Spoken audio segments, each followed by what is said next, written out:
This is a large rooted canal with a big shape, so I'm picking the largest plugger, a .12 taper. These electric heat pluggers are made from dead soft stainless steel, so I can put them in, push on them, wiggle them, and they will take the curve of the canal. I shorten the stop to the reference point, and then compare the fit plugger to the fit cone to make sure that it's not fitting too deep in the canal. This is especially important in large canals.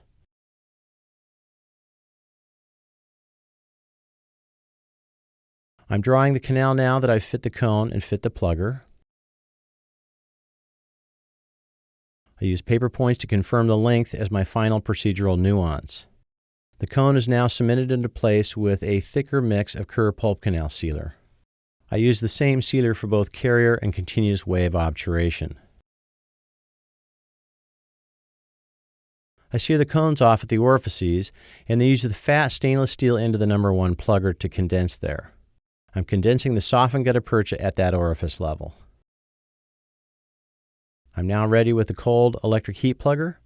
I push on the button, and as I push on the rapidly heating plugger, it immediately drops towards the binding point. I then take my finger off the plugger switch prior to reaching the binding point. I'm now going to hold a sustained condensation force on the cooling plugger for 10 seconds, indicated by 2 clicks from the System B element system. I push apically after the 10-second double click. I rotate it to break the plugger loose from the condensed gutta percha, and after that occurs, I put a slight back pressure and rotate it back and forth to move it out, leaving all the gutta percha in the canal with a hole left there the size of the plugger. The next step is to prepare an auto-fit backfill cone the exact same size as the continuous wave electric heat pluggers to fill the space that was left. I clip a millimeter off the tip of the cone. I coat that backfill cone with sealer, place in the backfill space, sear it off at the orifice level, and condense one more time at that point. You do not want to backfill more coronally than the CEJ in anteriors or the pulp chamber orifices in molars and premolars.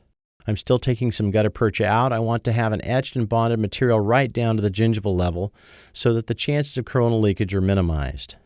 Surplus gutta percha can be effectively cut off with a plugger. We want a flat, even interface so that we don't have any voids between the buildup and the coronal gutta percha.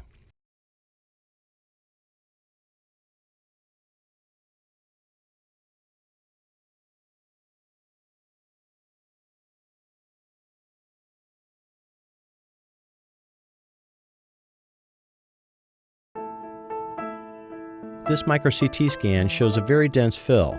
We have irregular apical anatomy that was easily sealed, and we're just about a millimeter to the CEJ. You can see how easy a one-cone backfill is, and that's what I do in almost all of my medium and large root cases. Continuous wave obturation with syringe backfill. In small roots, I'm usually going to be downpacking around curves, so a syringe backfill is usually necessary. This is a .06 plugger, and you can see that during plugger fitting, I push on it and wiggle it, which bends it so that it fits to a deeper binding length as shown in this animation. I adjust the stop on the fit plugger, compare it to the fit gutta percha cone to make sure I'm deep enough in the root. The canals are going to be dried with GT paper points. You can see the 3 rings on the shank end indicating an 06 taper. Here's an animation of the cone being cemented into the canal. The pre-fit plugger sears the cone off at the orifice, followed by the gutta percha being condensed with a fat stainless steel end of the number 1 hand plugger. And here's the electric heat plugger driving through the master cone. I hold a 5-second sustained condensation force, fire a 1-second separation burst of heat, wait another second, and withdraw the plugger and the gutta percha that's stuck to it. The small flexible niti end of the hand plugger is brought in to condense the apical mass of gutta percha. So now I'm ready for the downpack. I don't have to blot the surplus sealer in this technique because in cone fit techniques, all the surplus is going to move coronally, unlike in carrier techniques, where it will move ahead of the carrier. The primary cone is cemented to the end of the root canal first, then the secondary cone is butted alongside of it, both of them with sealer on them. Each cone is seared off at an angle across the orifice level. The fat stainless steel end of the number 1 hand plugger is used to condense the coronal mass of gutta percha at the orifice. This is going to be a quick downpack as the root is not very long.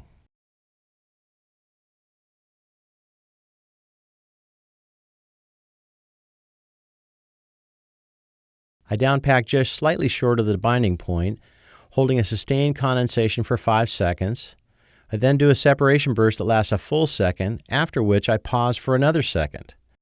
I now bring in the narrow flexible niti into the hand plugger to condense the apical mass of gutta percha. Now I'm ready to downpack the adjacent canal. I think, despite this very short downpack movement, you're going to be surprised by the extremely three-dimensional result.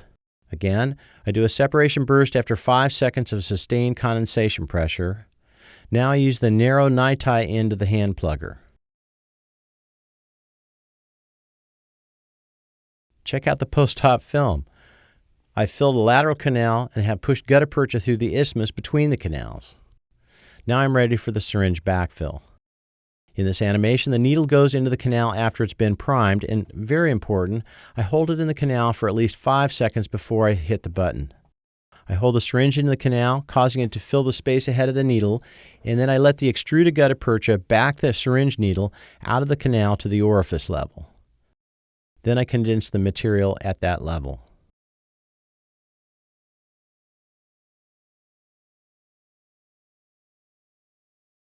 Let's watch the real deal now.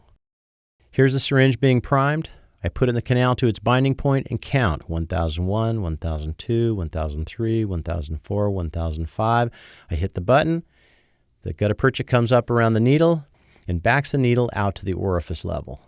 I finish by condensing with the stainless steel end at that level. During the backfill of the mesial canal, I've also pushed material into the mesial buccal canal through the isthmus. I condense at the orifice level, put the needle in the mesial buccal canal, wait for 5 seconds, and hit the button.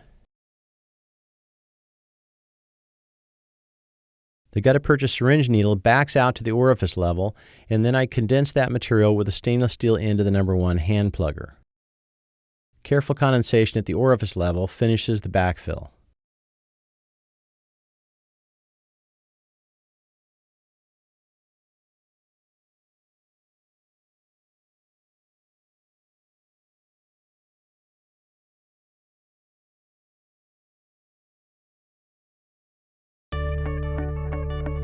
Void removal with downpack and single cone backfill. Occasionally, a void will be seen in the backfill. While it is aesthetically unpleasing, this kind of void is of no clinical consequence. However, I recommend that they be removed, a very simple procedure. Here's my electric heat plugger driving down. I've condensed to the level of the void, then I wait 10 seconds and break the plugger loose. Do not heat the gutta percha again, as it will pull out and deform, setting you up for another backfilling void.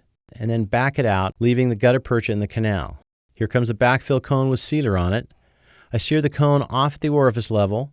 I condense right there, and the void in virtually every case will be gone. If you try and strip all the gutta percha out and backfill with a syringe again, you will frequently end up with another void afterwards. That's maddening. So here we go. I've downpacked with a .06 plugger to the level of the void in the mesial buccal canal. I wait 10 seconds for the plugger to cool. I then push apically as I rotate the plugger, breaking it loose from the ideally condensed gutta percha, and then I tease it back out with a little bit of back pressure. Make sure you clean and straighten your plugger before you do this backfill procedure. Now there's a hole in the gutta percha exactly the size of the plugger. I use Analytic Technologies AutoFit Backfill Gutta Percha cones. They're the same size as the plugger in each of the sizes. I coat it with sealer, throw it in the backfill space after I liberally move the sealer around. I'm going to then sear the cone off at the orifice level. Usually I try to hold the plugger at a 45-degree angle to accomplish this purpose. Don't rush this part of the procedure or you may pull the cone out. Here comes a fat stainless steel end of the number 1 hand plugger. I'm going to condense at the orifice level, and now let's see a radiograph to see if I've removed the void. Indeed, it's gone.